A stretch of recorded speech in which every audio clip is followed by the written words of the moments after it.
Bismillahirrahmanirrahim. Assalamualaikum warahmatullahi wabarakatuh. Alhamdulillah wallazi arsala rasulahu bil huda wa dinil haqqi liyuzhirahu ala dini kulli wa kafa billahi syahida. Asyhadu alla ilaha illallah wa asyhadu anna muhammadar rasulullah. Alhamdulillah, pada kesempatan kali ini kita bisa belajar kembali pada mata kuliah bimbingan dan konseling pendidikan yang diampu oleh Ibu dosen Novianti Saadah MPD. Nah, pada kali ini kami dari kelompok 6 ingin mempresentasikan pelaksanaan program bimbingan dan konseling. Bismillahirrahmanirrahim. Assalamualaikum warahmatullahi wabarakatuh. Oke teman-teman, alhamdulillah dalam kesempatan yang berbahagia ini dalam mata kuliah bimbingan dan konseling, pada pertemuan ini saya akan menjelaskan materi yang pertama, yaitu jenis-jenis layanan bimbingan dan konseling. Dalam rangka pencapaian tujuan bimbingan dan konseling di sekolah, terdapat beberapa jenis layanan yang diberikan kepada siswa. Di antaranya adalah sebagai berikut. Yang pertama yaitu adalah layanan orientasi. Layanan orientasi yang ditunjuk untuk siswa dapat memberikan pemahaman dan penyesuaian diri terhadap lingkungan sekolah yang baru dimasukinya. Hal yang diharapkan dari layanan orientasi ini adalah dipermudahkannya penyesuaian siswa terhadap pola kehidupan sosial dan kegiatan belajar dan kegiatan di sekolah yang mendukung keberhasilan siswa. Dengan pemahaman terhadap elemen suasana yang baru berserta berbagai keterkaitannya, itu individu yang bersangkutan dapat terhindar dari hal-hal yang negatif yang tidak diinginkan kita semua, yang dapat timbul apabila tidak memahaminya. Dan layanan ini memiliki tujuan peserta didik beradaptasi dan menyesuaikan diri dengan lingkungan yang baru secara dapat memadai dan berfungsi untuk mencegah dan paham. Yang kedua yaitu adalah layanan informasi. Layanan informasi merupakan layanan yang memungkinkan peserta didik dapat menerima dan memahami berbagai informasi. Layanan ini memiliki tujuan membantu peserta didik agar dapat mengambil keputusan secara tepat dalam bidang pribadi, sosial, belajar maupun karir, berdasarkan dengan informasi yang diperoleh yang memadai.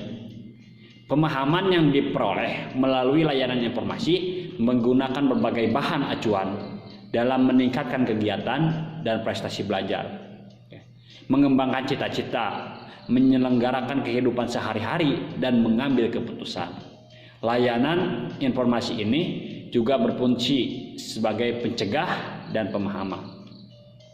Dan yang ketiga adalah layanan penempatan dan penyaluran.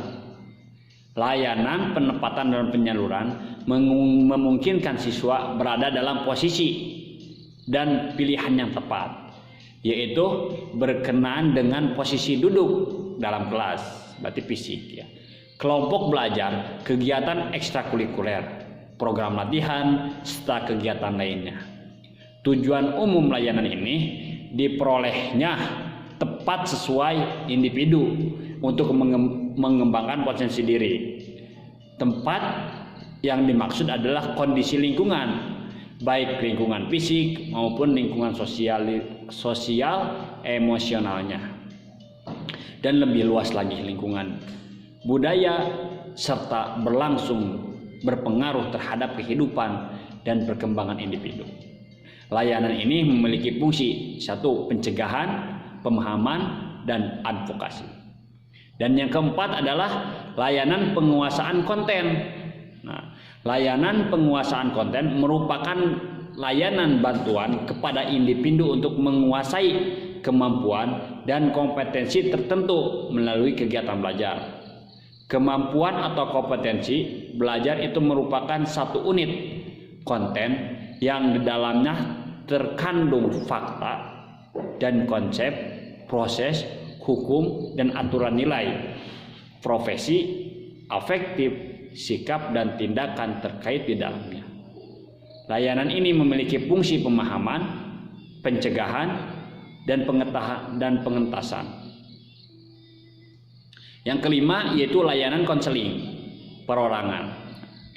Layanan konseling perorangan memungkinkan peserta didik mendapat layanan langsung secara tatap muka dengan seorang konselor dan guru atau guru pembimbing terhadap seorang klien, dan dalam rangka menyelesaikan permasalahan yang dihadapi klien tersebut. Dalam layanan tatap muka, adanya interaksi langsung antara konselor dan klien, yaitu bertujuan adanya layanan ini agar peserta didik dapat mengentaskan masalah yang dihadapinya. Masalah klien apabila dicirikan menyangkut tentang suatu tindak diskusi, adanya suatu ingin dihilangkannya, sesuatu yang menghambat atau menimbulkan kerugian. Layanan ini memiliki fungsi pengentasan, pemahaman, pengembangan, pemeliharaan, pencegahan, dan advokasi. Dan yang keenam adalah layanan bimbingan kelompok.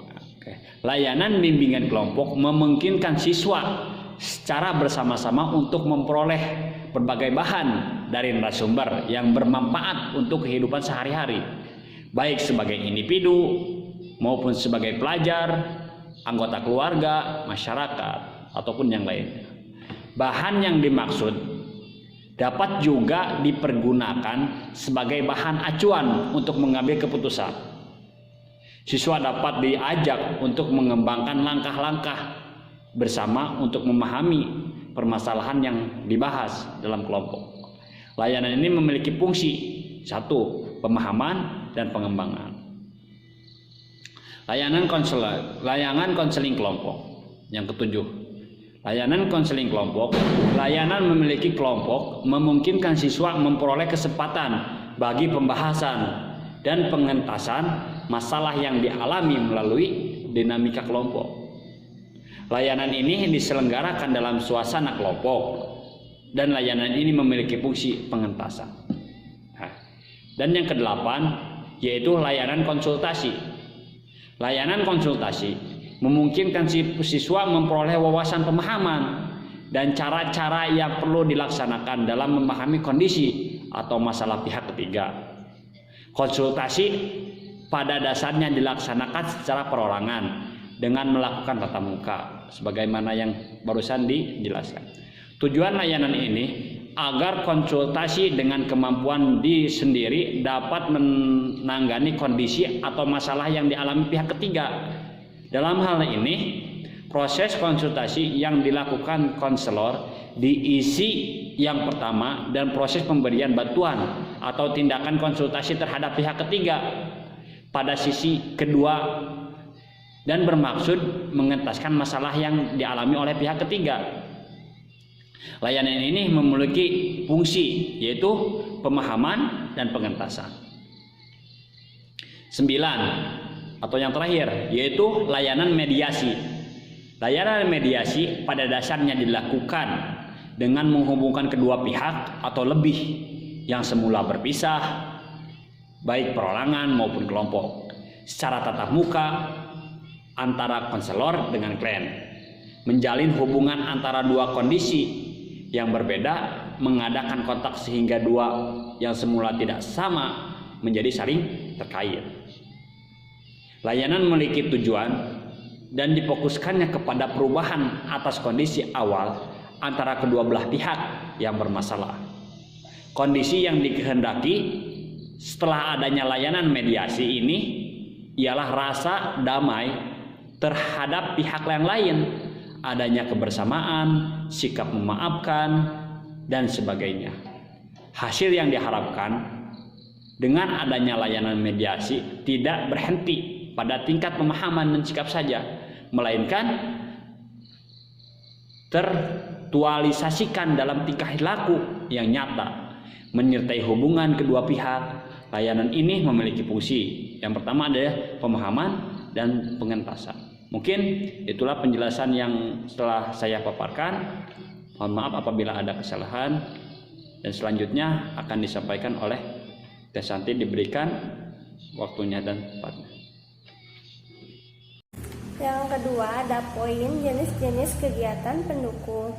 Yang pertama ada aplikasi instrumentasi. Aplikasi instrumentasi ialah upaya pengungkapan melalui pengukuran yang dilakukan dengan menggunakan alat ukur atau instrumen tertentu.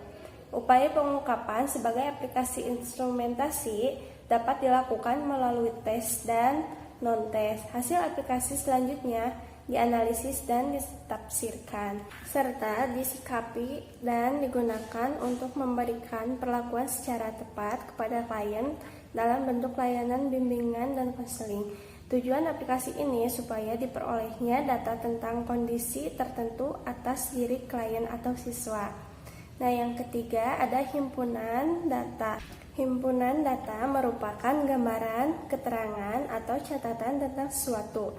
Himpunan data juga bermakna usaha-usaha untuk memperoleh data tentang peserta didik, menganalisis dan menafsirkan, serta menyimpannya. Tujuan penyelenggaraan himpunan data ialah untuk memperoleh pengertian yang luas, lebih lengkap, dan lebih mendalam tentang masing-masing peserta didik dan membantu siswa memperoleh pemahaman diri sendiri. Yang ketiga ada konferensi kasus. Nah, konferensi kasus ini merupakan forum terbatas yang dilakukan oleh pembimbing atau konselor guna membahas suatu permasalahan dan arah pemecahannya. Konferensi kasus ialah pertemuan terbuka dalam arti terbuka untuk kasus yang dibahas, terbuka dalam waktu penyelenggaraannya, terbuka dalam dinamika kegiatan, dan terbuka dalam hasil-hasilnya. Dan yang keempat ada kunjungan rumah. Kunjungan rumah ini dilakukan apabila data siswa konseling belum atau tidak diperoleh melalui wawancara dan angket. Kunjungan rumah perlu dilakukan karena untuk melakukan cek silang berkenaan dengan data yang diperoleh melalui angket dan wawancara. Nah, tujuan dari kunjungan rumah ini ialah untuk memperoleh data yang lebih lengkap dan akurat tentang siswa yang berkenaan dengan masalah yang dihadapinya. Yang kelima, ada alih tangan khusus.